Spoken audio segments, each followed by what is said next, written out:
Process of repertorization. Process of repertorization is a sequence of interdependent and link procedure followed to get a simillimum or group of similar medicine in a given case with the help of repertory.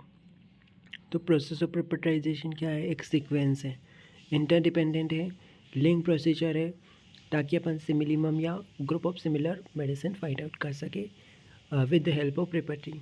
इसमें दो method use की जाती है. Logical process में दो processes use की जाती है, टोटल एडिशन प्रोसेस और एलिमिनेटिंग प्रोसेस.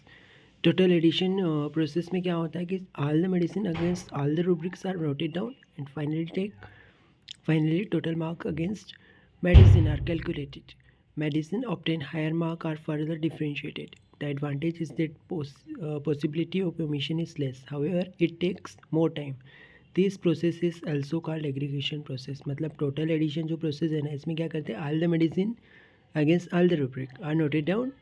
सारे मेडिसिन को नोट डाउन कर लेते हैं सारे रूब्रिक्स के अकॉर्डिंग, और फाइनली उनके जो टोटल मार्क्स है अगेंस्ट मेडिसिन उनको कैलकुलेट कर लेते हैं. मेडिसिन हायर मार्क्स ऑब्टेन करेगी उसको फर्दर डिफ्रेंशिएट कर लेंगे. और इस मेथड का एडवांटेज क्या है कि इसमें possibility of omission is less और इसमें ज़्यादा समय लगता है. इसको टोटल एग्रीगेशन प्रोसेस भी कहते हैं. एलिमिनेटिंग प्रोसेस क्या होती है? Select the most important symptom in the person without which we can not think of prescription. जिस ऐसा सिम्टम सिलेक्ट करना है जिसके बिना प्रिस्क्रिप्शन पॉसिबल नहीं है. प्रेफरेबली वो जनरल सिम्टम होना चाहिए.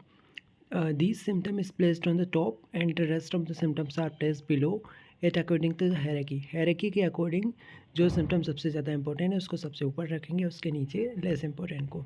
जब हम रिपीटाइज करेंगे तो इसमें क्या होगा कि उस मेडिसिन को कंसिडर करेंगे, take only those medicine which cover the first symptom. मतलब जो first symptom most important symptom था, प्रेफरेबली जनरल था, उसमें जो मेडिसिन होगी उन्हीं को हम कंसिडर करेंगे. Further rubric can be referred and refer to and mark added to those medicine only. मतलब उन्हीं मेडिसिन को लेंगे जो फर्स्ट रूब्रिक में होगी. कुछ लोग क्या करते हैं, सेकेंड रूब्रिक को भी प्रेफर करते हैं, कुछ लोग थर्ड को भी प्रेफर करते हैं. तो इस तरीके से जो करते हैं उनको क्या बोलते हैं, कंटिन्यूअस एलिमिनेटिंग प्रोसेस. ठीक है. There are also those who all the rubric. कुछ लोग सारे रूब्रिक को एलिमिनेशन प्रोसेस के लिए यूज़ करते हैं, तो उसको कंटिन्यूअस एलिमिनेशन प्रोसेस कहते हैं. पर इसके क्वेश्चंस भी है कि इवोल्यूशन ऑफ सिम्टम में इज़ नॉट स्ट्रिक्टली प्रैक्टिस. अगर इवोल्यूशन सही से नहीं किया गया तो जो एलिमिनेटिंग प्रोसेस है वो डिज़ास्ट्रस हो सकती है. मतलब इवोल्यूशन अगर सही नहीं है तो ये प्रोसेस डिज़ास्ट्रस हो सकती है. हायरार्की ऑफ सिम्टम जो है वो एडिक्वेटली एक्यूरेट होना चाहिए, और चाहे कितना भी इम्पोर्टेंट रूब्रिक हो, अगर उसमें ओनली वन मेडिसिन है तो उसको एलिमिनेटिंग प्रोसेस में नहीं लेंगे. फिर उसके बाद में जनरल जो है उसको यूज़ करना चाहिए एलिमिनेटिंग प्रोसेस के लिए. हाउएवर इम्पोर्टेंट कंकोमिटेंट पैथोलॉजिकल जनरल्स भी अपन एलिमिनेटिंग रूब्रिक के तौर पे ले सकते हैं according to partisan and bogger method. तो अगर ये ऊपर जो क्वेश्चंस दिए हुए अगर इनको प्रॉपरली फॉलो किया जाए तो एलिमिनेटिंग प्रोसेस जो है वो मोस्ट स्विचेबल होगी.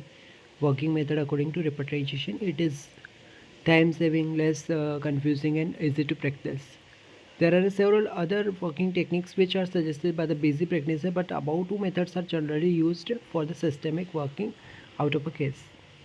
तो टोटल एडिशन और एलिमिनेटिंग प्रोसेस, तो प्रोसेस